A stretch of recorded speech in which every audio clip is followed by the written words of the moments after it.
जगाई, शिव जयंती फिर है आई, हर ज्योति जिसने जगाई। घर घर को स्वर्ग बनाने नई आशाएं लाई, शिव जयंती फिर है आई, हर ज्योति जिसने जगाई। घर घर को स्वर्ग बनाने नई आशाएं लाई, शिव जयंती फिर है आई, हर ज्योति जिसने जगाई। शिव जयंती फिर है आई, हर ज्योति जिसने जगाई।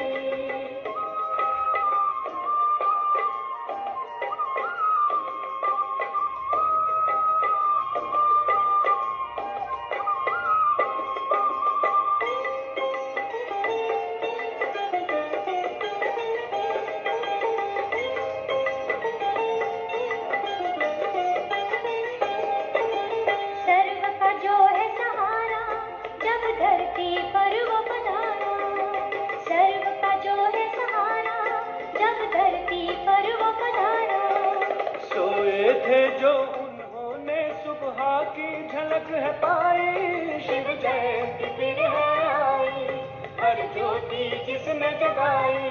शिव जयंती फिर है आई, हर ज्योति जिसने जगाई।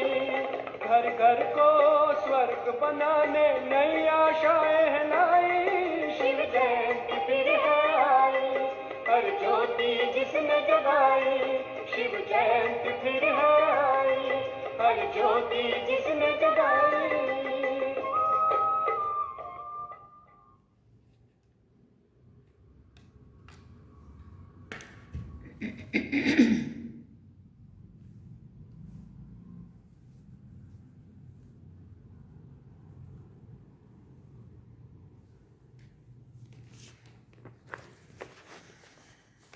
ओम शांति।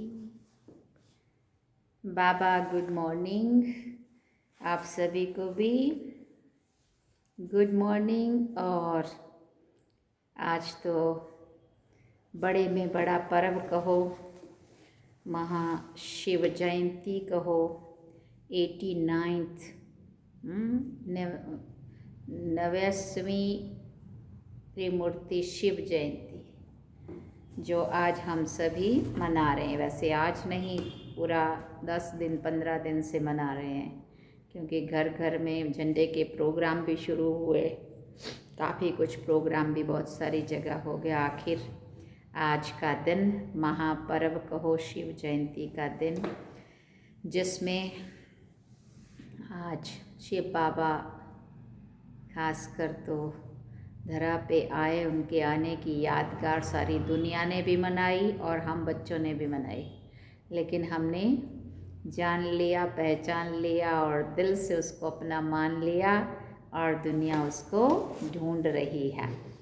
भक्ति में लोग भगवान को ढूंढ रहे हैं, लेकिन ज्ञान माना समझ के आधार पे शिव बाबा धरती पे आ चुके हैं। आकर के हमें अपना बना के और नई दुनिया स्थापन करने के लिए हमें अपना मददगार बनाया है। उसके लिए बाबा को हम बहुत बहुत दिल से थैंक्स करेंगे कि बाबा कोटि कोटि धन्यवाद, जो आपने हमारे पे अपनी नज़र डाली, हमें इस योग्य समझा कि हमें अपनी भुजाएं बना करके अपने सतयुगी स्थापना के कार्य में मददगार बनाया।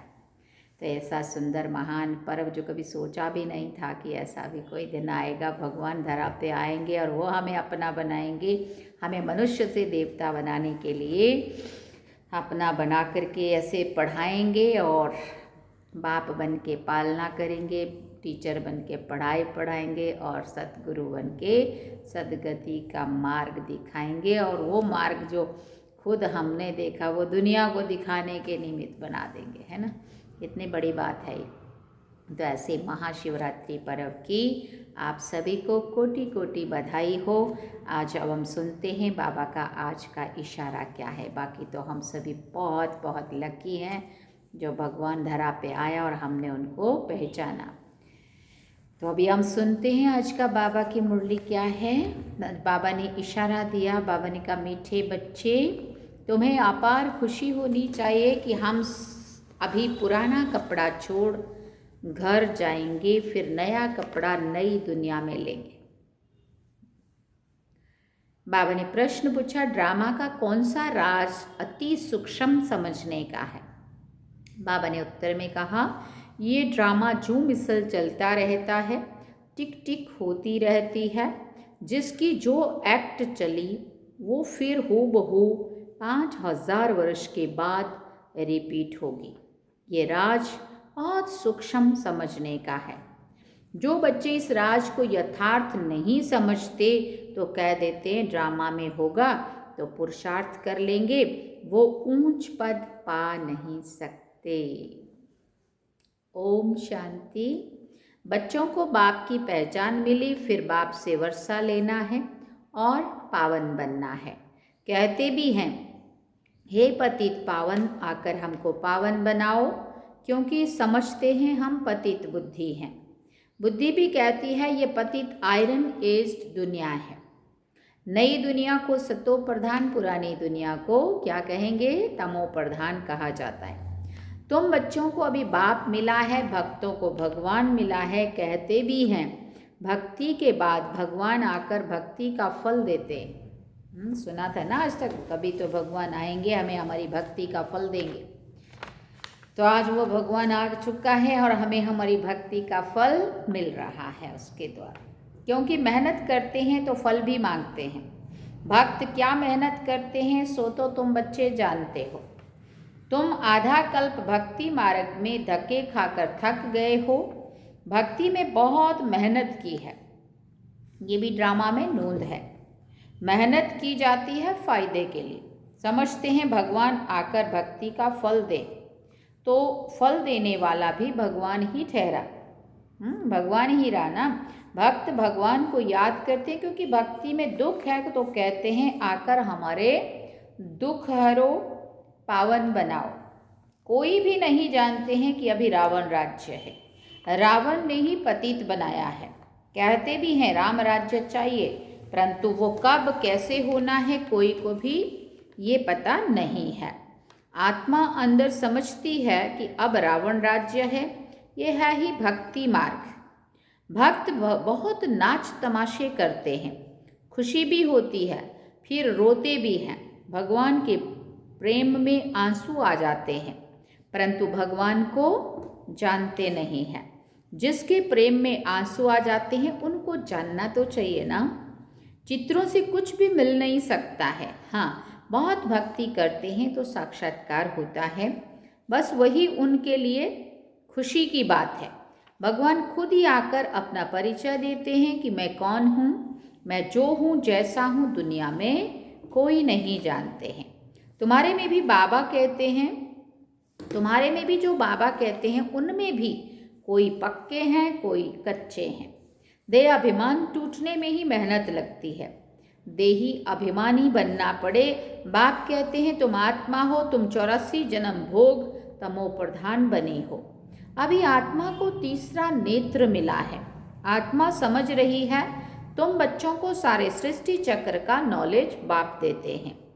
बाप नॉलेजफुल है तो बच्चों को भी नॉलेज देते हैं। कोई पूछे सिर्फ तुम ही 84 जन्म लेते हो तो बोलो हाँ, हमारे में कोई 84 कोई 82 जन्म लेते हैं, बहुत में बहुत 84 जन्म लेते हैं।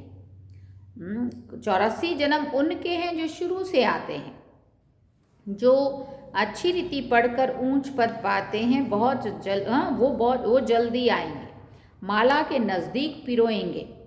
जैसे नया घर बनता रहता है तो दिल में आता जल्दी बन जाए तो हम जाकर बैठे।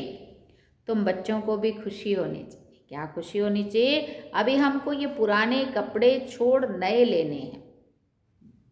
नाटक में एक्टर्स आधा घंटा पहले से ही घड़ी को देखते रहते हैं, टाइम पूरा हो तो घर जाएं। वो टाइम आ जाता है, तुम बच्चों के लिए बेहद की घड़ी है। तुम जानते हो हम जब कर्मातीत अवस्था को पाएंगे तो फिर यहाँ नहीं रहेंगे। कर्मातीत बनने के लिए भी याद में रहना पड़े, फिर बाबा ने कहा बहुत बड़ी मेहनत है। नई दुनिया में तुम जाते हो, फिर एक एक जन्म में कला कम होती जाती है। नए मकान में 6 मास बैठो तो कुछ न कुछ दाग आदि हो जाते हैं। अब एकदम नए में जाके रहने लगते हैं तो कुछ न कुछ तो 6 महीने में फ़र्क पड़ेगा ना। दाग धब्बे लगने लगते हैं, थोड़ा फ़र्क पड़ जाता है, शाइनिंग कलर फेड होने लगता है। तो वहाँ नई दुनिया में भी कोई तो पहले आएंगे, कोई थोड़ा देरी से आएंगे। पहले जो आएंगे उनको कहेंगे सतो प्रधान, फिर आहिस्ते आहिस्ते कला कम होती जाती है।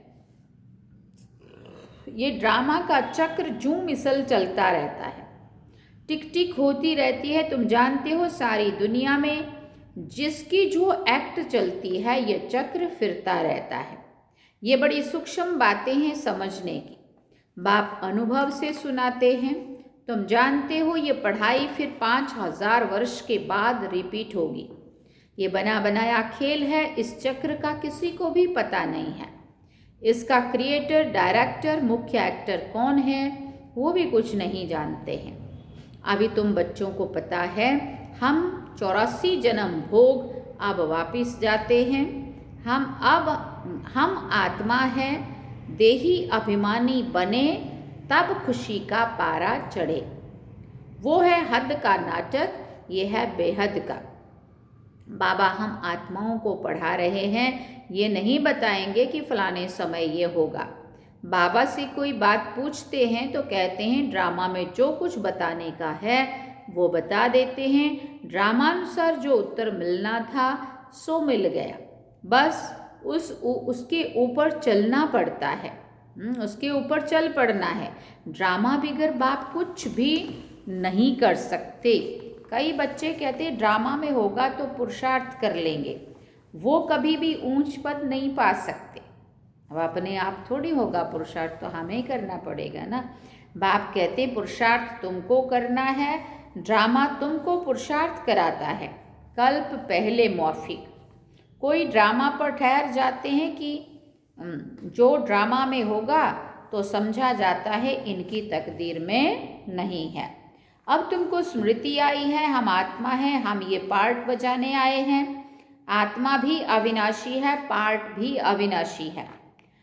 84 जन्मों का पार्ट आत्मा में नूंधा हुआ है, फिर वही पार्ट बजाएंगे।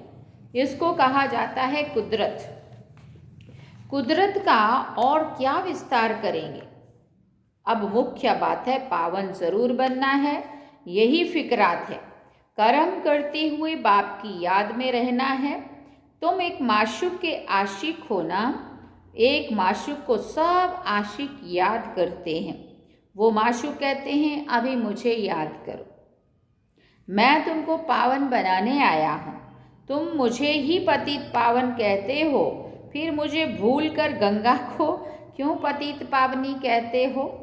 अभी तुमने समझा है कि तो वो सब छोड़ दिया है।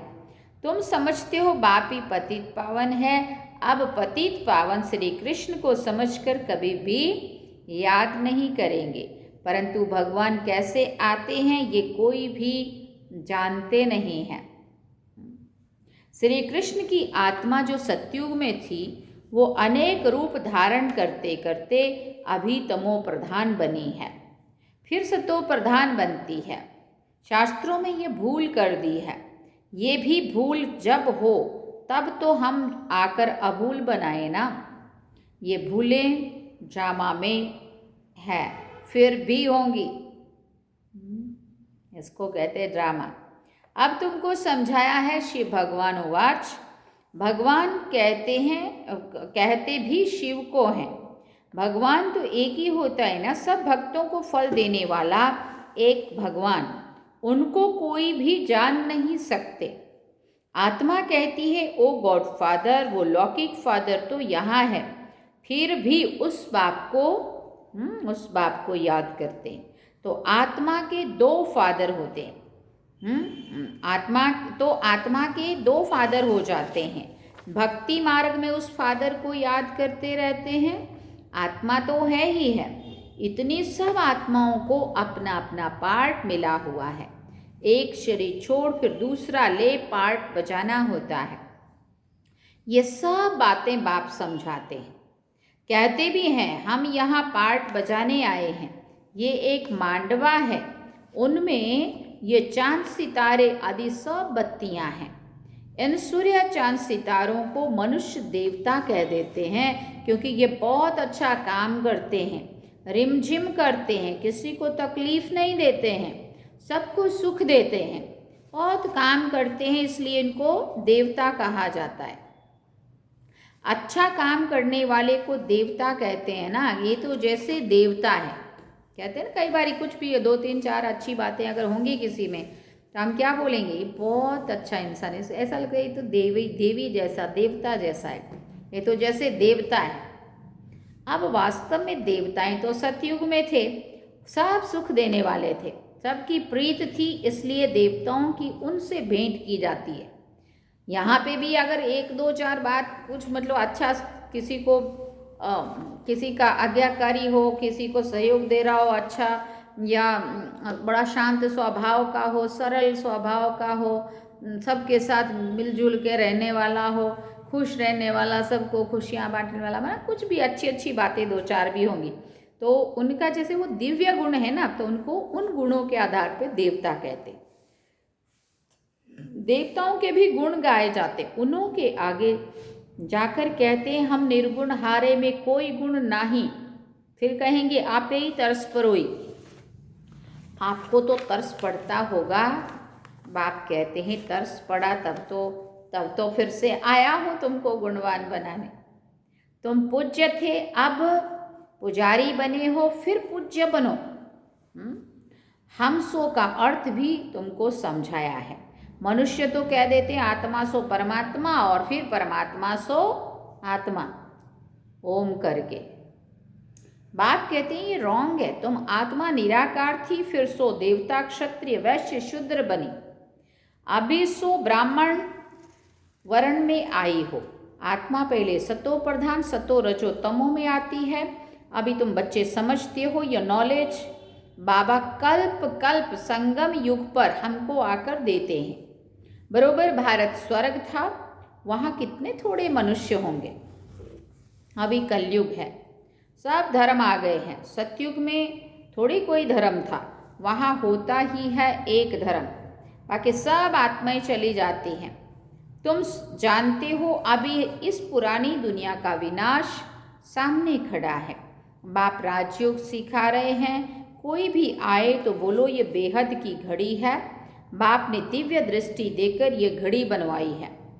जैसे वो घड़ी तुम घड़ी घड़ी देखते हो, अब ये बेहद की घड़ी याद पड़ती है।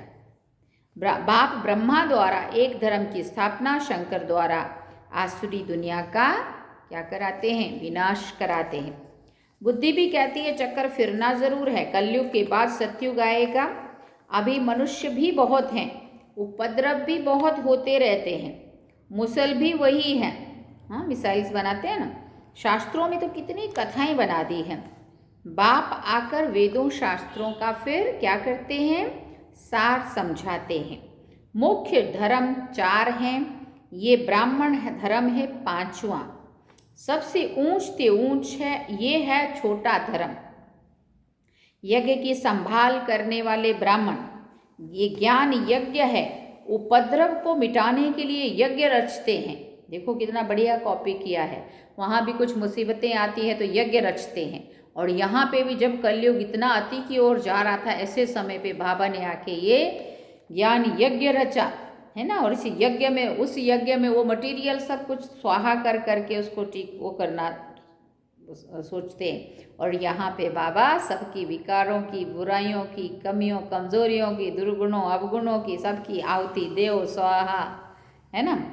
तो वो समझते हैं ये लड़ाई आदि ना लगे। अरे लड़ाई नहीं लगेगी तो सतयुग कैसे आएगा, इतने सब मनुष्य कहाँ जाएंगे। हम सब आत्माओं को ले जाते हैं तो जरूर शरीर यहाँ छोड़ना पड़े ना। तुम पुकारते भी हो, हे बाबा आकर हमको पतित से पावन बनाओ। बाप कहते हैं हमको जरूर पुरानी दुनिया का विनाश कराना होगा। फिर कहा पावन दुनिया है ही सतयुग, सबको मुक्ति धाम ले जाता हूँ। सब काल को तो बुलाते हैं ना, ये नहीं समझते कि हम तो कालों के काल को बुलाते हैं। बाबा कहते हैं ये सेबी ड्रामा में नोंद है। आत्माओं को छी दुनिया से निकाल कर शांति धाम में ले जाता हूँ। ये तो अच्छी बात है ना, तुमको मुक्ति में जाकर फिर जीवन मुक्ति में आना है और फिर जीवन बंध में।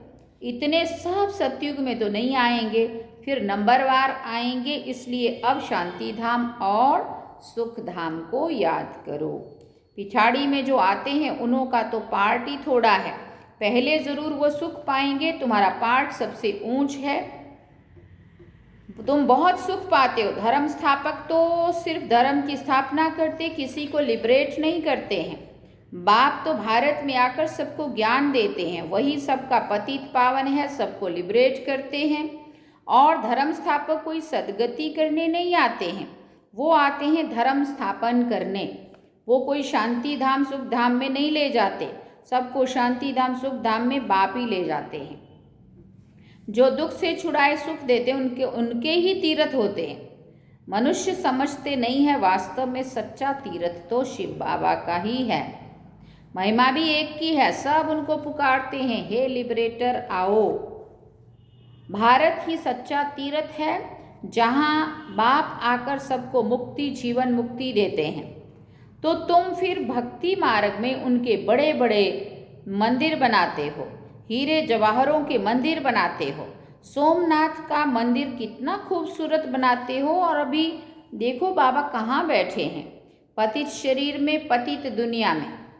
तुम ही पहचानते हो, तुम बाबा के मददगार बनते हो।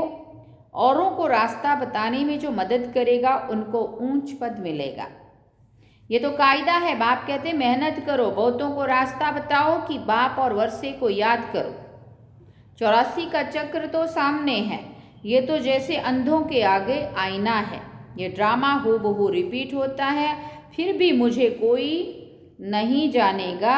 ऐसे नहीं कि मेरा मंदिर लूटते हैं तो मैं कुछ करूं।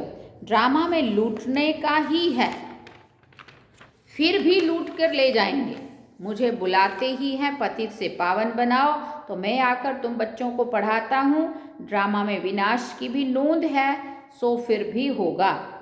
मैं कोई फूंक नहीं देता हूँ कि विनाश हो जाए। ये मुसल्लदी बने हैं, ये भी ड्रामा में नोंद है। मैं भी ड्रामा के बंधन में बंधा हुआ हूँ, मेरा पार्ट सबसे बड़ा है। सृष्टि को बदलना, पतित से पावन बनाना। अब समर्थ कौन, मैं या ड्रामा, पूछ रहा है बाबा। रावण को भी ड्रामा अनुसार आना ही है। जो नॉलेज मेरे में है वो आकर देता हूँ। तुम शिव बाबा की सेना हो, रावण पर जीत पाते हो। बाप कहते सेंटर्स खोलते रहो, मैं आता हूँ पढ़ाने। मैं कुछ लेता नहीं हूँ, पैसे जो कुछ है वो सब इसमें सफल करो। ऐसे भी नहीं कि सब खलास करके भूखे मरो, भूख कोई मर नहीं सकता। बाबा ये लोग बहुत समझदार हैं इनको पता है कि बाबा को दो या नहीं दो, अपने लिए रखो सब कुछ। वो पहले वाले होते होंगे कोई ना कोई, अभी भी करने वाले बहुत कुछ होते हैं। देखो भक्ति मार्ग में भी कहा गया था अपना 10वां हिस्सा अच्छे कार्य में लगाओ, भगवान के कार्य में लगाओ। तब तो भगवान को जानते भी नहीं थे, तो 10वां हिस्सा अगर 1 लाख किसी की पगार है तो 10,000 तो भी होता है कि नहीं होता। लेकिन यहाँ पे 1 लाख 1.5 लाख कमाने वाले भी या तो 1 भी रुपया बाबा के यज्ञ में नहीं लग रहा है उनका, या फिर अगर करते हैं तो बड़ी मुश्किल से, अगर 1000 कर दिया तो उनको लग रहा है पता नहीं हमने कितना कुछ कर लिया है ना। इसलिए बाबा कहते ऐसे ही सब कुछ पैसे जो कुछ है वो सब इसमें सफल करो। बाबा ने सब कुछ कर दिया, फिर भूख मरते हैं क्या? बाबा के कार्य में लगाएंगे तो भूख नहीं मरेंगे। तुम भूख मरते हो क्या? शिव बाबा का भंडारा है। आजकल तो दुनिया में देखो कितने मनुष्य भूखे मरते रहते हैं। अभी तुम बच्चों को तो बाप से पूरा वर्षा लेने का पुरुषार्थ करना है। ये है रूहानी नेचर क्योर। बिल्कुल सिंपल बात, सिर्फ मुख से कहते हैं, मन मना भाव। आत्मा को क्योर करते हैं, इसलिए बाप को अविनाशी सर्जन भी कहते हैं। कैसा अच्छा ऑपरेशन सिखलाते हैं, मुझे याद करो तो तुम्हारे सब दुख दूर हो जाएंगे, चक्रवर्ती राजा बन जाएंगे। इन कांटों के जंगल में रहते हुए ऐसे समझो कि हम फूलों के बगीचे में जा रहे हैं, घर जा रहे हैं। एक दो को याद दिलाते रहो। अल्लाह को याद करो तो बेबादशाही मिल जाएगी। अच्छा, मीठे मीठे सिकिल दे बच्चों प्रति माता पिता बाप दादा का याद प्यार और गुड मॉर्निंग। रूहानी बाप की रूहानी बच्चों को नमस्ते।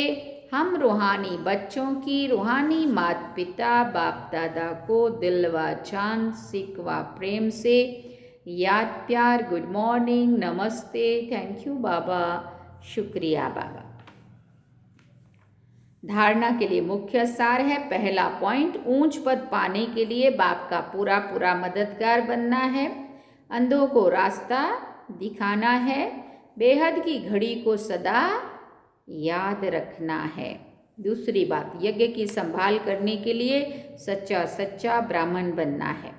पैसे आदि जो हैं उन्हें सफल कर बाप से पूरा पूरा वर्षा लेना है। वरदान में बाबा ने कहा, मन मना भाव की विधि द्वारा बंधनों के बीज को समाप्त करने वाले नष्टो मोहा स्मृति स्वरूप भव। बंधनों का बीज है संबंध। जब बाप के साथ सर्व संबंध जोड़ लिए हैं तो और किसी में मोह कैसे हो सकता है।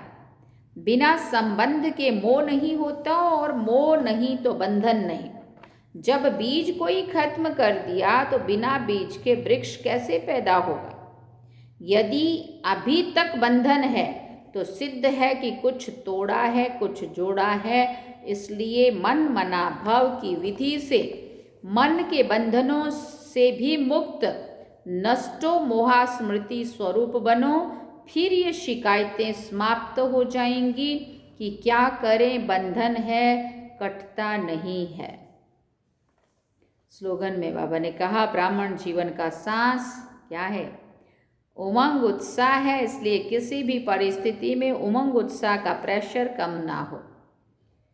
और कोई भी सेवा करनी है तो उसके लिए उमंग उत्साह तो पहले चाहिए, तभी कर सकते हैं, नहीं तो नहीं कर सकते। इसलिए बाबा क्या कह रहे हैं, ब्राह्मण जीवन का श्वास उमंग उत्साह है। इसलिए किसी भी परिस्थिति में उमंग उत्साह का प्रेशर कम ना हो। ओम शांति। अव्यक्त इशारे में बाबा ने कहा, एकांत प्रिय बनो, एकता और एकाग्रता को अपनाओ। जितना सेवा की हलचल में आते हो उतना बिल्कुल अंडरग्राउंड चले जाओ। कोई भी नई इन्वेंशन और शक्तिशाली इन्वेंशन अंडरग्राउंड ही करते हैं, तो एकांतवासी बनना ही अंडरग्राउंड है। जो भी समय मिले, इकट्ठा 1 घंटा व आधा घंटा समय नहीं मिलेगा, लेकिन बीच बीच में 5 मिनट भी मिले तो सागर के तले में चले जाओ। इससे संकल्पों पर ब्रेक लग सकेगी। फिर वाणी में आना चाहेंगे तो भी नहीं आ सकेंगे। सार में बाबा ने कहा, मीठे बच्चे, तुम्हें अपार खुशी होनी चाहिए कि हम अभी पुराना कपड़ा छोड़ घर जाएंगे, फिर नया कपड़ा नई दुनिया में लेंगे। नया कपड़ा माना नया शरीर। ओम शांति। तो ये थे बाबा के आज के महावाक्य जो आप सभी ने सुने। चलिए अभी चलेंगे बाबा की याद में। फिर से आपको महाशिवरात्रि पर्व की बहुत बहुत बधाई हो। उड़ते रहो, उड़ाते रहो, जो बाबा ने आज कहा ना, उमंग उत्साह, ब्राह्मण जीवन का श्वास उमंग और उत्साह। सदा उमंग में रहो, उड़ते रहो, उड़ाते रहो, सभी को बाबा का संदेश देते चलो। बस चलिए, ओम शांति।